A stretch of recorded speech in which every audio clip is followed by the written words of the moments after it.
I'm Gary Sinise, here for Rusty today.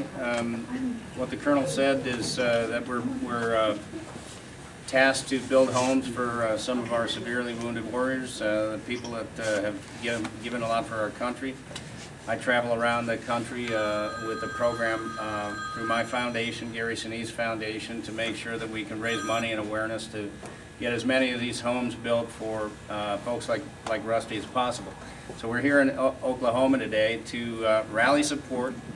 We've begun the fundraising campaign. We're obviously off to a good start, but we want to encourage, part of what I try to do by going around the country and visiting different cities where some of our folks want to live is try to raise awareness through local sponsorships and bring the communities together around their local hero.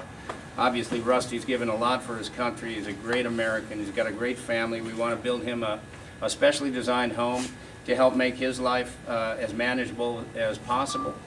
And so we want to encourage local sponsorship, local builders, plumbers, electricians, roofers, floors, all that, to get involved with us and try to help take care of one of your local heroes here.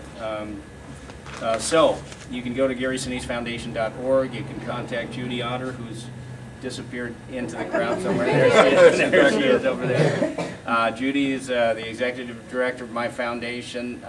We have a lot of programs in support of our men and women in uniform, and one of those programs is to build these special homes for folks like Rusty and his family.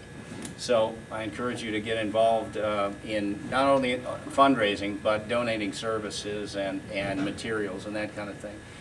If we all come together around these warriors, it makes a difference. And it makes a difference in the community to know not only that they can take care of one of their own, but this family who's given so much. I too. They've given a lot, and it's gonna be very meaningful to them to not only have us come into town and do something, but to know that the local community is behind them and supportive of what they're doing.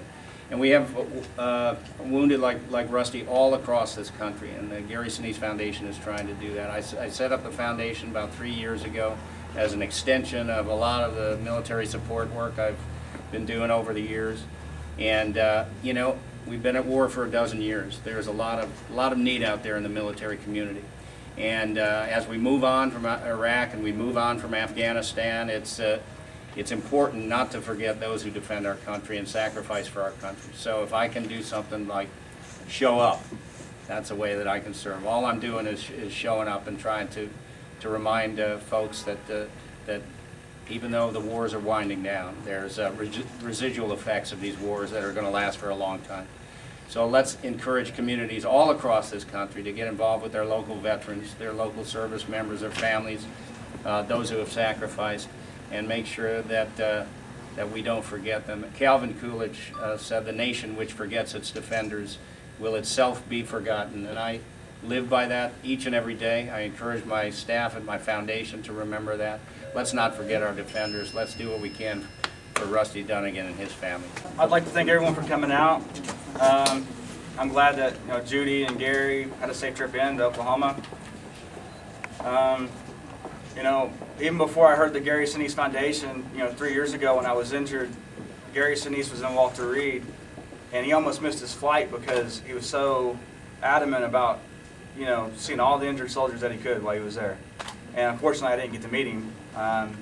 But like the Colonel was saying, that God has a way of lining people up to meet again. And 2 years later, I run into Judy Otter and Gary Sinise, and we've kind of been on this journey together since then. And I thank them for everything that they do, and the community, just for everything that they do.